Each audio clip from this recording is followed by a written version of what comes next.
남궁 사장님, 네. 우리나라 드라마에서 가장 흔히 나오는 대사 중에 하나가 그건 너답지 않아 그러면 상대방이 나다운 게 뭔데 그렇게 물어보잖아요. 이런 사연이 있습니다. 젊을 때는 평생 가족을 위해서 회사를 위해서 남 눈치 보며 살았는데 이제 그 역할이 사라지고 나니까 비로소 나라는 사람이 보이기 시작했다. 이제부터라도 나답게 살고 싶은데 어떻게 해야 될지 모르겠다. 예를 들어서 내 자식 밥을 먹이고 학교를 보내기 위해서 가기 싫은 직장을 열심히 나와서 막노동을 하면서 키웠어.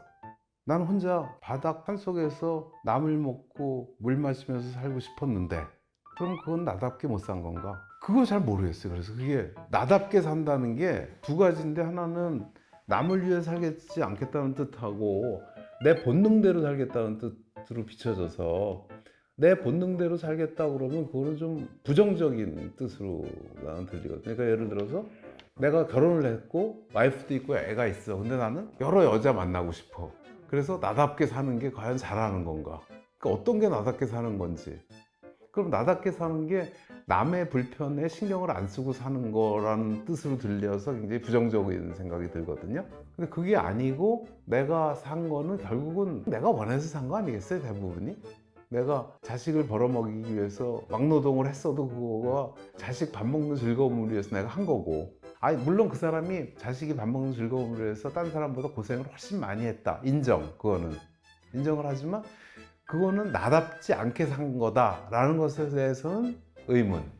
근데 처음에 이 사연 보내신 분은 나답게 살고 싶다라는 표현을 썼지만 사실은 좀 더 나를 위해서 살고 싶다라는 뜻이었던 것 같거든요. 그렇지, 그렇죠, 그렇지.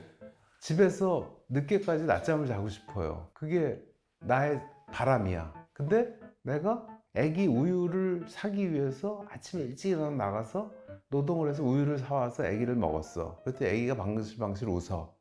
그러면 그 일한 게 과연 애기를 위해서 일을 한 거냐, 나를 위해서 일한 거냐를 한번 잘 생각해 봐야 될 것 같아. 근데 많은 사람들이 이렇게 얘기하면 마치 자기는 하나도 좋은 게 없고 애기를 위해서만 일한 것 같이 느껴지지만, 사실은 애기가 먹고 쑥쑥 자라고 방실방실 웃는 모습이 나를 위한 거였었어요. 사실은 내 즐거움이었었어, 내 행복이었었잖아. 그럼 그거는 애기를 위해서만 일한 게 아니에요. 나를 위해서 일한 거지. 오히려 애기를 위한 것보다 나를 위한 게 난 더 크다고 생각해. 어떤 사람이 먹을 것도 안 먹고 열심히 모아서 적금을 들고 자식 집을 사줬다. 근데 그게 과연 그러면 나는 100% 희생하고 자식만 좋은 거냐? 아니, 내가 그렇게 하고 싶었던 거거든, 사실은. 그게 나의 행복이었었거든. 그래서 자식이 편하게 사는 걸 보는 거, 이사 안 다니고, 어쩌면 그게 나를 위해서 한 거 아닌가?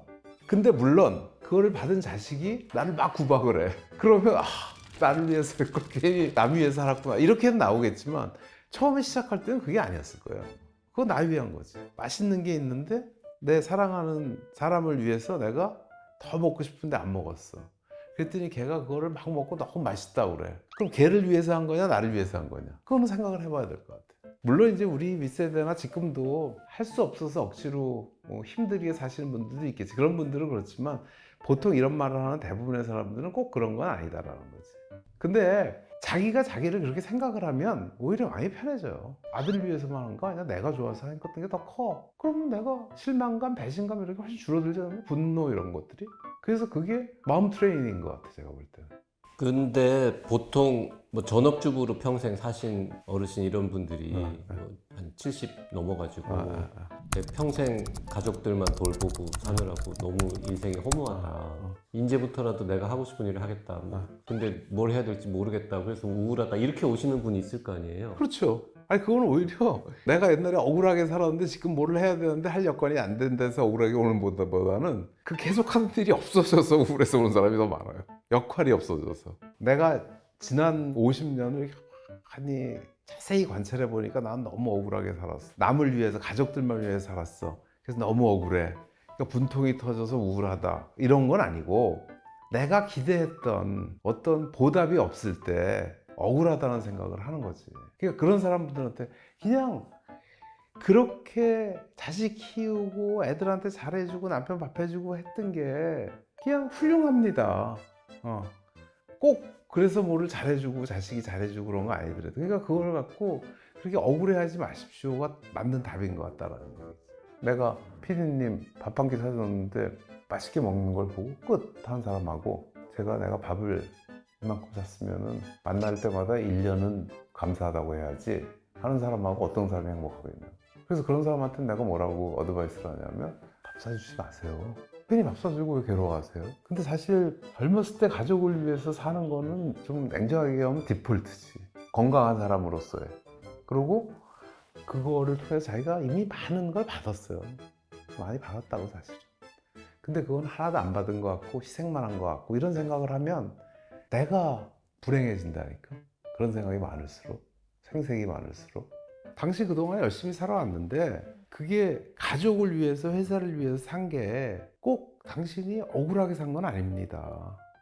그 덕에 당신도 행복했고, 당신이 일 안 해서 회사가 망했으면 당신은 젊은 나이에 실업자가 될 수 있지 않습니까? 후회하지 말고 위로를 받으시고 또 지금도 지금대로 하고 싶은 거 하시면서 그렇게 사십시오. 훌륭합니다. 그러니까 지나간 시절을 훌륭하지 않다는 뜻이 아니라 훌륭해. 근데 그게 나 스스로를 비참하게 만드실 필요는 없습니다. 내가 이렇게 막 뭐 못 먹고 못 입고 막 아무것도 못 하고 뭐 하나 만족감도 없이 진짜 남을 위해서만 산 건 아니다. 라고 생각을 하시는 게 난 훨씬 더 건강에 좋을 겁니다. 이렇게 말씀을 드립니다.